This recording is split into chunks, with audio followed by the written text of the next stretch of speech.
Assalamualaikum. Di pembahasan kali ini kita mau bahas mengenai FSA, di mana FSA itu sendiri terdiri dari dua, yaitu DFA dan juga NFA. Nah, dari DFA dan NFA itu sendiri atau FSA di sini terdapat 5 tuple, di mana simbol-simbol dari tuple itu sendiri yaitu ada Ki, Sigma, Delta, S, dan F. Nah, untuk Ki itu sendiri itu adalah himpunan state atau kedudukan. Jadi, di dalam automata, Ki itu sendiri adalah jumlah dari himpunan state-nya.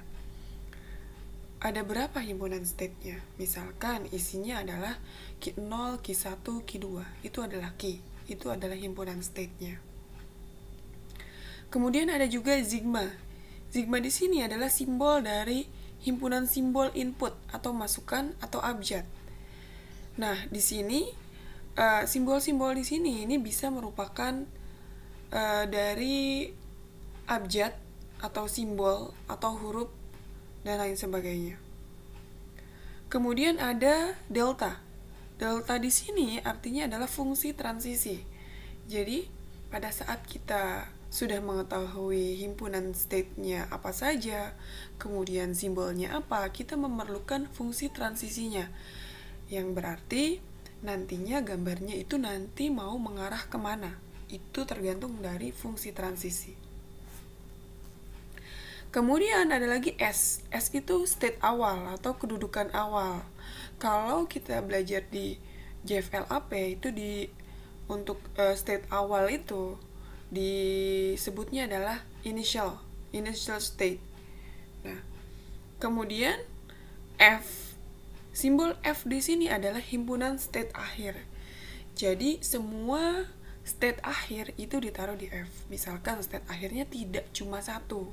State akhirnya misalkan ada 3. State akhirnya adalah Q2, Q5, dan Q6. Misalkan seperti itu. Itu ditulis di F.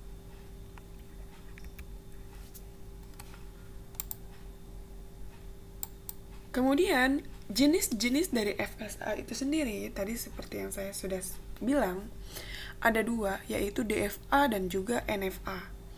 Di mana DFA ini sendiri adalah Deterministic Finite Automata. Yang artinya, dari suatu state ada tepat satu state berikutnya untuk setiap simbol.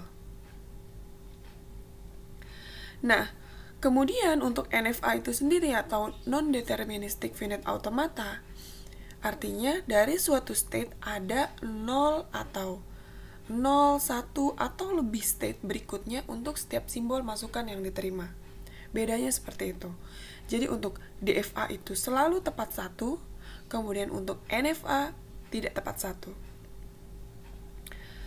Kemudian, ini adalah istilah-istilah dalam automata yang saya ringkas.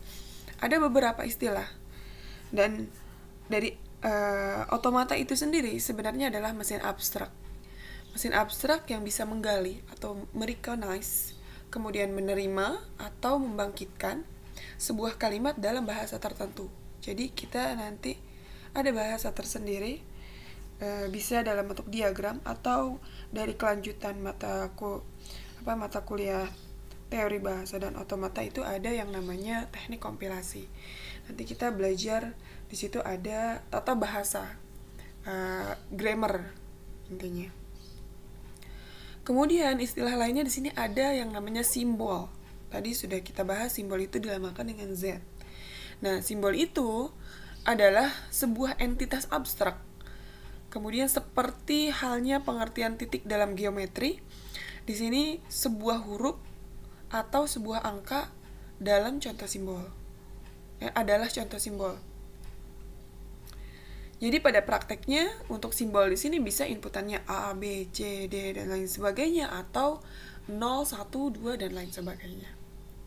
Kemudian jika W adalah sebuah string, maka panjang string dinyatakan dengan jumlah W dan didefinisikan sebagai cacahan. Nah, simbol yang menyusun string tersebut. Kemudian jika W sama dengan stringnya adalah A, B, C, B, maka jumlah dari W adalah 4. Nah, A, B, C, B itu adalah string. String di sini adalah deretan terbatas finite simbol-simbol. Nah, sebagai contoh A, B, dan C bisa jadi stringnya AC, AB, AD, AC. Nah, seperti itu. Kemudian ada yang dinamakan string hampa. String hampa di sini adalah string dengan 0 buah simbol, jadi tidak ada inputan. Bisa kita lihat ini adalah contoh dari sebuah DFA, yang dimana pengertian dari DFA itu sendiri adalah selalu tepat 1. Nah, untuk DFA ini dari gambar yang ada di sebelah kanan ini ada 4 tuple. Untuk diagram transisinya bisa nanti kita cek. Nah, key adalah himpunan state. Kita lihat himpunan state-nya.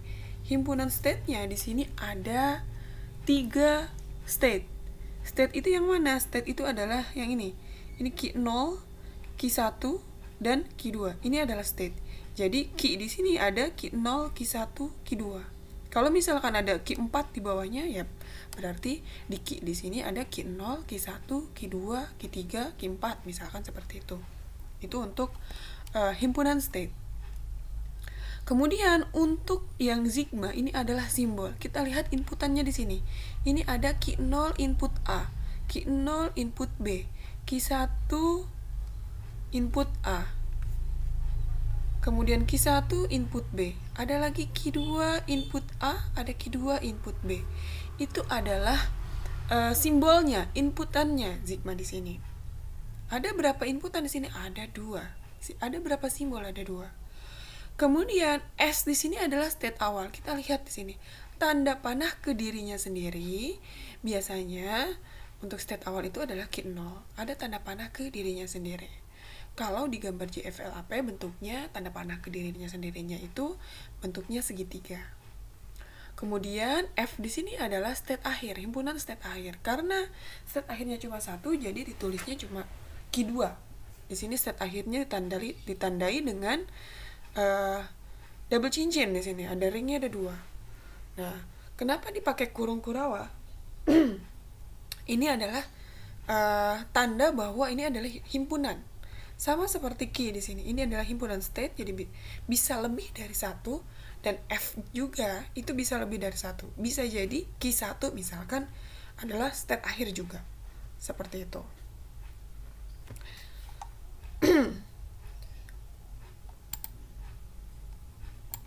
Kemudian ini adalah fungsi transisi yang ada dari gambar yang tadi. Nah, dari fungsi transisi yang ada dari gambar, jadi gambar yang ini kita rubah. Kita buat fungsi transisinya. Kita lihat di sini. Jadi, transisi key 0 di input A itu sama dengan key 0. Key 0 yang ini di input A arahnya ke key 0. Seperti ini. Key 0 input A arahnya ke key 0. Kemudian key 0 input B arahnya ke key 1. Ini transisi dari key 0 di input B, hasilnya key 1. Kemudian ada lagi key 1 di input A.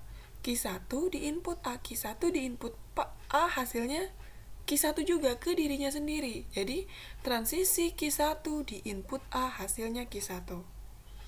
Kemudian ada lagi key 1 di input B. Key 1 di input B, hasilnya key 2, karena mengarah ke key 2. Berarti transisi dari key 1 di input B hasilnya key 2.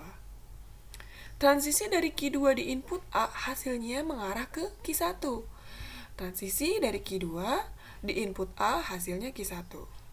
Transisi dari key 2 di input B hasilnya ke dirinya sendiri. Sama, key 2 di input B arah panahnya ke dirinya sendiri. Itu adalah fungsi transisi dari diagram DFA automata yang ini. Kemudian kita buat tabel transisinya dari fungsi transisi yang ini. Ini kita tinggal pindahkan saja ke tabel transisi. Bentuknya seperti ini. Jadi untuk yang kolom di sini, ini adalah state-nya. Kemudian untuk baris yang ini adalah simbolnya. Jadi sama seperti fungsi transisi. Jadi membacanya Q0 di input A hasilnya Q0. Q0 di input B hasilnya Q1. Kemudian Q1 di input A hasilnya Q1. Kemudian Q1 di input B hasilnya Q2. Ini Q2 di input A hasilnya Q1. Q2 di input B hasilnya Q2.